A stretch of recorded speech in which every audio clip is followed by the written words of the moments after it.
Hello and welcome back to my channel. So I'm filming the part 2 to the part 1 of the Elisa Lam case that I filmed a while back, and basically just picking up from where I left off with that. And for today's food, I have a gluten-free Domino's pizza, which they only come in smalls, so that's why it is small and not like an actual full-size pizza.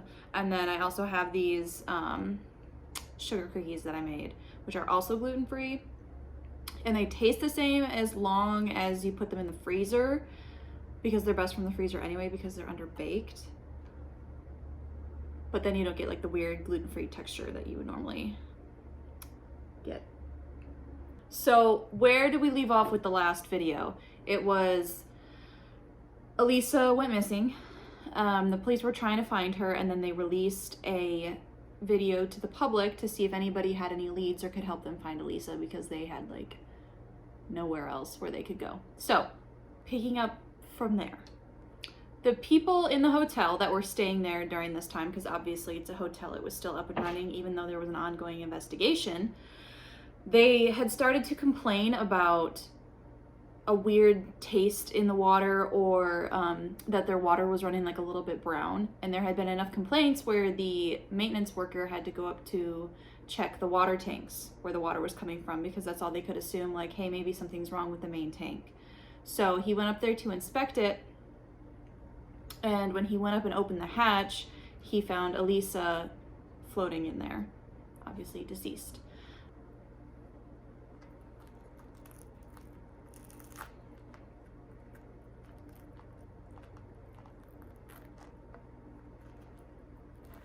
They have really good gluten-free pizza here at this place. Domino's. Why did I say this place? It's definitely better than the rest of the ones that I've had from all the other, I guess, chain pizza restaurants. I just got all of the veggies on it because it's really good that way, and more filling because it's like a super thin crust, as you can see.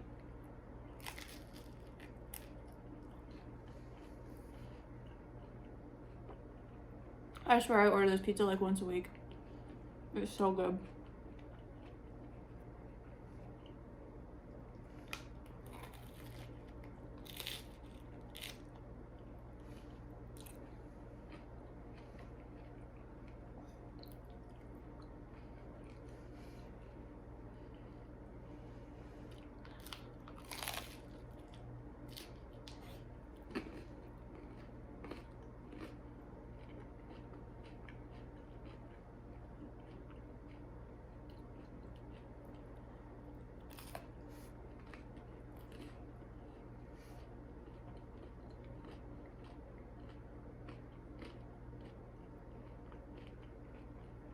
So Elisa's body has been found, and obviously they're going to start doing a further investigation because now they have some evidence and stuff to go off of.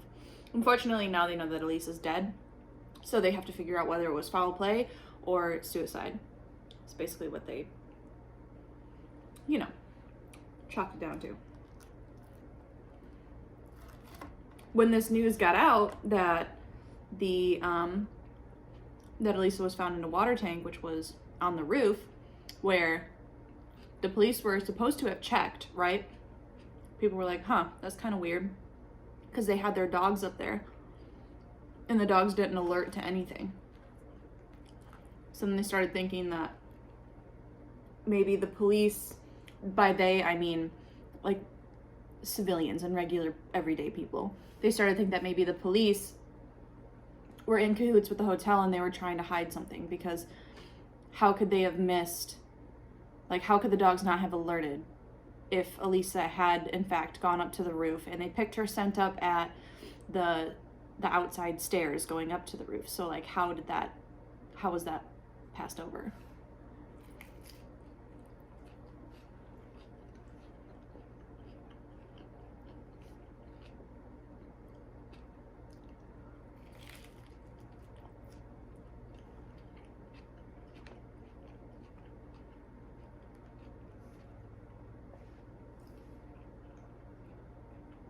So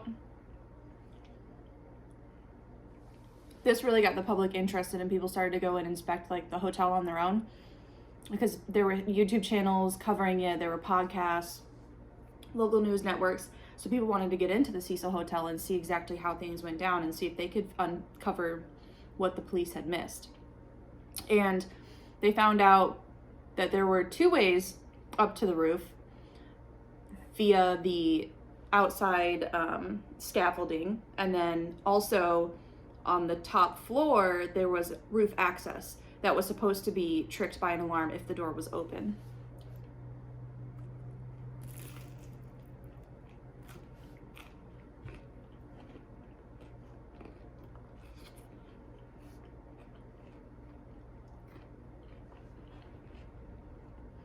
Another thing that people found out while they were staying at the hotel was that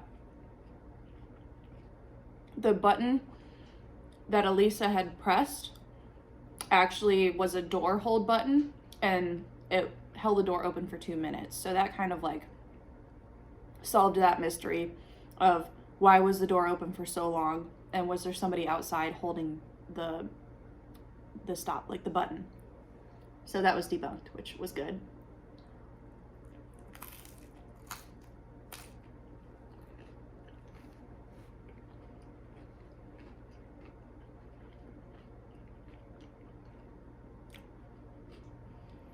So now the police have kind of lost the trust of the people because they're like, how did this go? Like, how did you not know? And they were already kind of under suspicion that maybe this was a cover-up. And the internet sleuths started going even more, I guess, crazy with their conspiracy theories and whatnot. So another one that, and all of these are like super weird how they line up. And it's like, it's bizarre when you find out what actually happened, that every single one of these things was just such coincidence.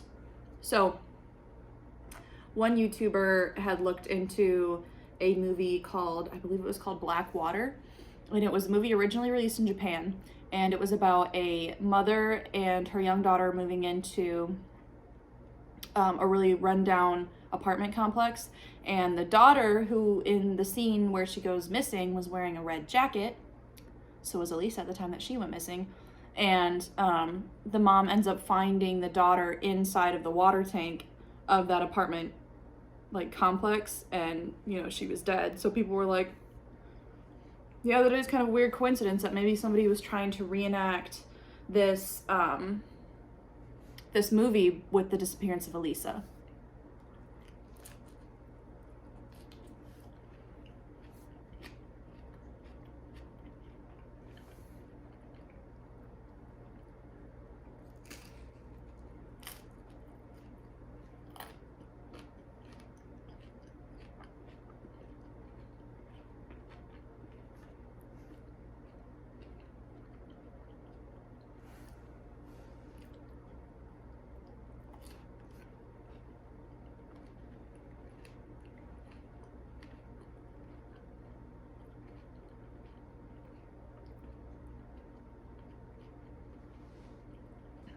The next 2 were actually like super crazy because they had to do directly with Elisa, and they were definitely more on like the conspiracy side of things, and so it's like really hard to believe until you see the facts laid out.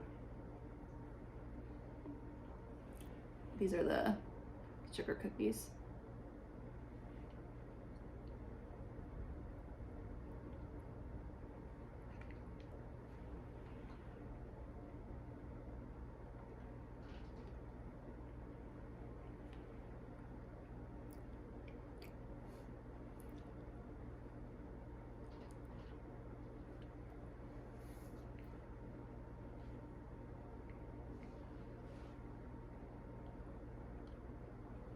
So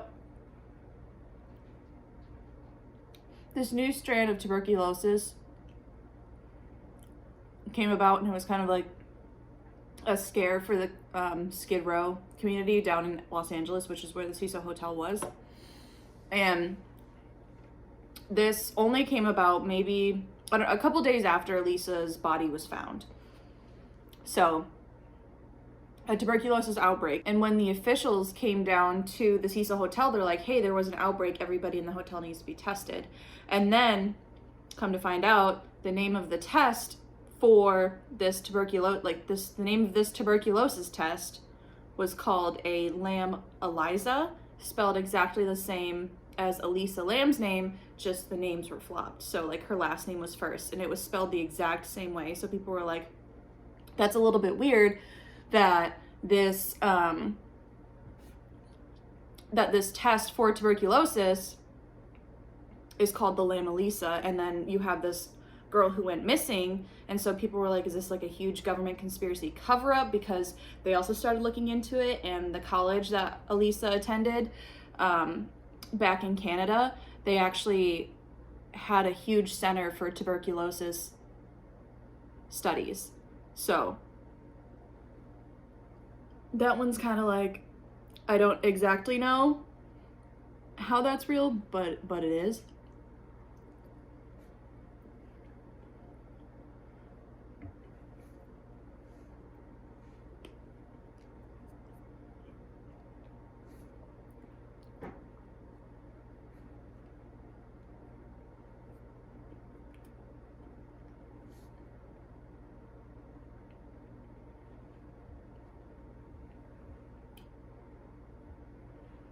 You see, I kind of underbaked them just to where they get brown, but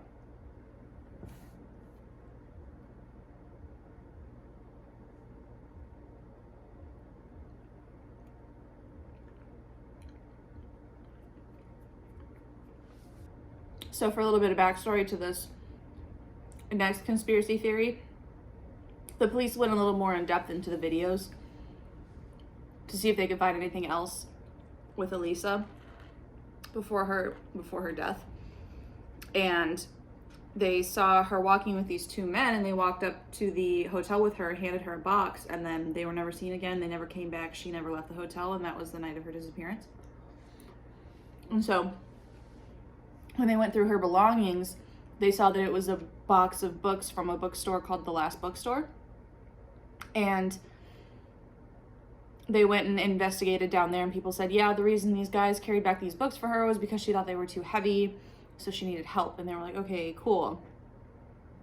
But if you look into the like the reference section of, like, when you search on the bookstore's website, it'll show you an address of, it'll show you like a zip code, and then the zip code that comes up at that bookstore is actually in British Columbia, in the middle of the town, in the cemetery that Elisa Lam was buried.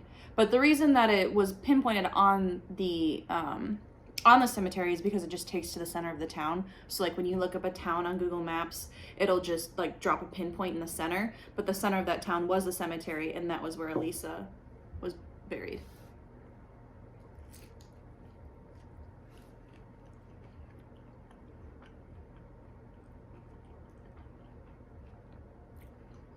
So the last suspicion that the public had was, after they had done a lot of digging, this guy who goes by the name of Morbid kind of came up in searches, and he is I believe it's called death metal, and he had been at the hotel, or stayed at the Cecil Hotel, a year prior, and had posted like a video on YouTube just about him at the hotel. But again, it was a year prior to Elisa even visiting the hotel, so that's kind of like, But he also had released some videos about like chasing a girl and then killing her in the woods, and that was like the basis of his song, and it was kind of weird. So people were like, this kind of seems murdery. So then they looked more into it, and he had released a song pretty close to the time of Elisa's death that had to do with a young Asian woman drowning. I don't know if the song was about an Asian woman or if in the video it was just, I don't know. But people were like, hey, maybe you should check this guy out because he seems kind of sketchy. After police went to investigate him, though, he had a solid alibi. He was actually in Mexico at the time that Elisa disappeared, so.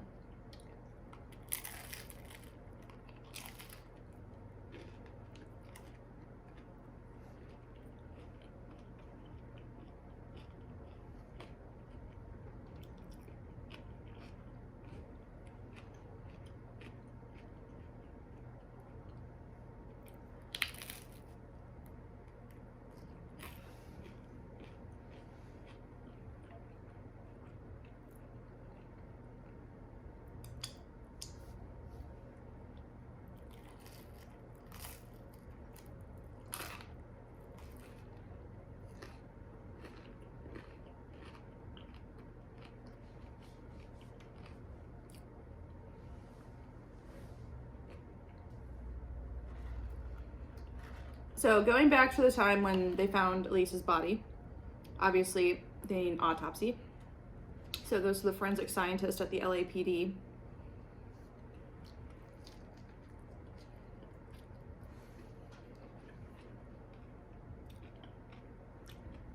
And he has a very hard time determining the cause of death, just because a lot of the environmental factors having to do with her in a water tank and how hot it was outside and how hot the water in the tank was. There was a lot of different ways that a body can decompose in that amount of time under certain conditions. And then a lot of the elements that have to do with, like, to tell if somebody was drowned or if they died prior to drowning, they weren't like a straight yes or no. It's just like those things could happen, like certain, you know, like something that happens to the lungs when water gets in them, that could be a sign of drowning, but not necessarily. So what he had to do was send out the blood for testing and see if there was any like drugs or anything that comes back on the test.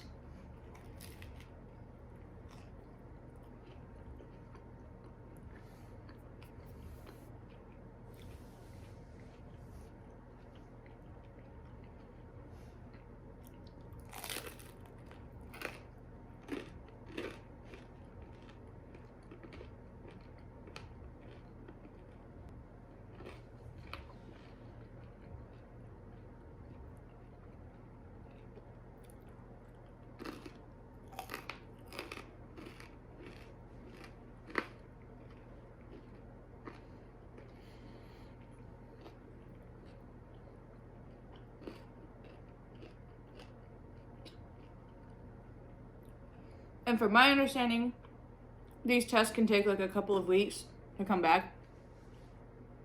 But the test for Elisa's case took, I think, more than 4 months to come back. And the public was like really closely following this case because it was high profile. And they like really wanted to know what happened. So people were like, hey, why has it been 4 months and there's still no information? Like, why have you not released this information to the public?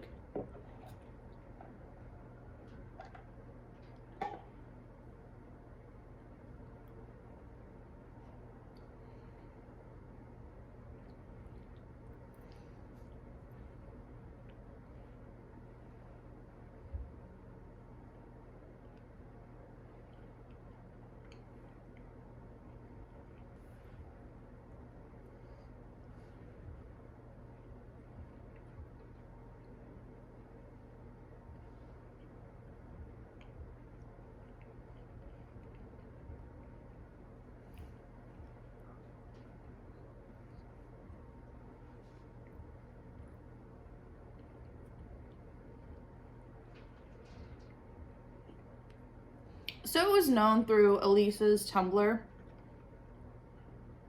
that she had battled depression and also bipolar disorder. And she was on medication for it. And it was still kind of, I think she was still kind of in the figuring out which dosage for her to take and which medicine was the best, but she had, you know, good days and bad days, and she had said that on her Tumblr before. And the forensics team finally got back the data from the toxicity test, and it showed that there was no trace of drugs or anything that could have made Elisa act the way that she did, you know, in where people thought maybe she was possessed or she was on drugs or experimenting. Nothing came back in that toxicity test that would lead anybody to believe that she had been using drugs at the time of her death.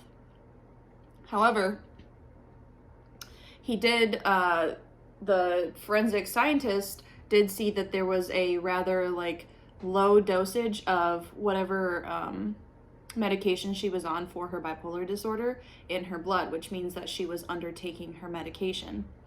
And he had looked, maybe not him specifically, but somebody looked at the stuff, all of her stuff, and found that there were more pills in the bottle than were supposed to be there had she been taking them from the fill date that was previously on there. So she wasn't taking her medication anymore.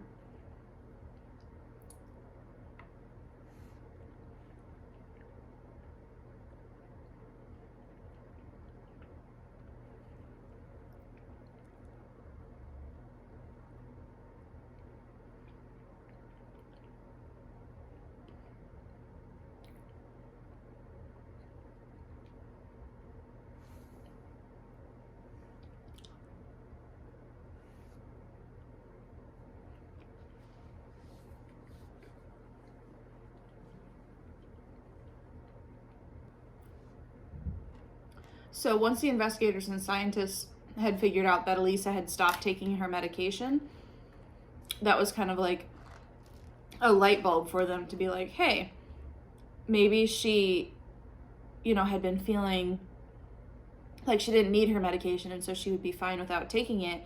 And that's what kind of caused her to maybe spiral and then accidentally, intentionally commit suicide in the water tank.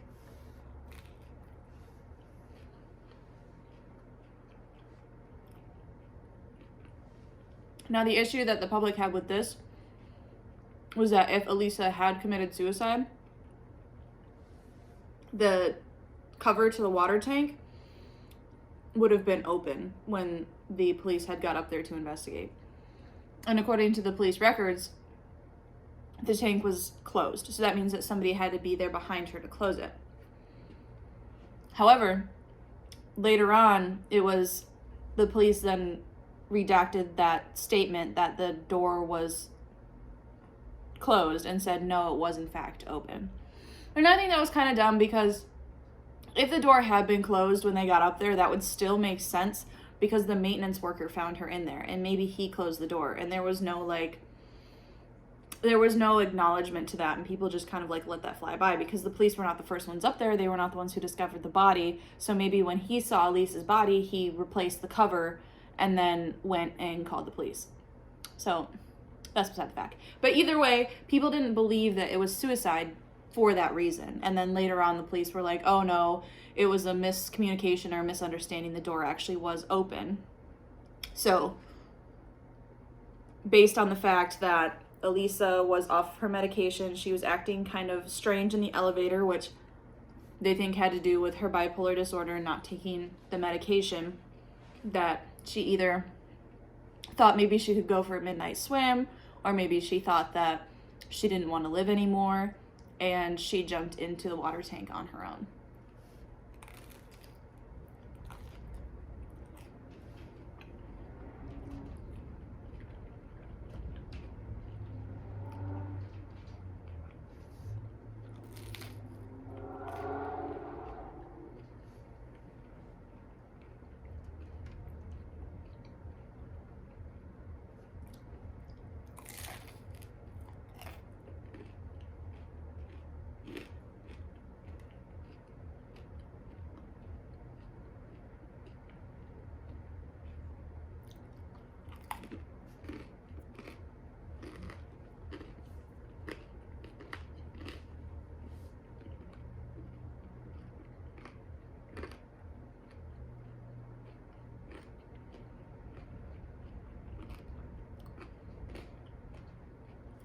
So overall, it was a really sad story, and it was unfortunate that, one, it took so long to solve, but I think that it's good that there wasn't any foul play,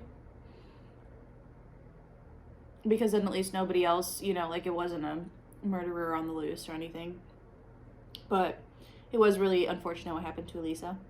I think it's still all of the coincidences for all of the other theories that could have possibly had to do with Elisa's death. I think it was super weird, like the one about the tuberculosis test, and then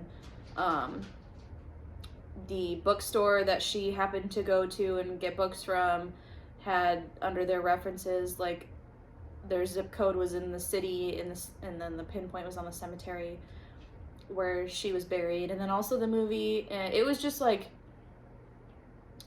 it was all really everything was a huge coincidence in this case. But then I mean, it also makes sense to me that she was under medicating and it caused her to kind of have like a really, you know, like a bad day, bad episode, and ultimately led to her either mistaken death or intentional death. We don't really know, but thank you for staying around for this long if you have, and also thank you for coming back if you saw my part 1. If you haven't, I will link it above so that you guys can go watch that. And yeah, I will see you guys in my next video. Bye.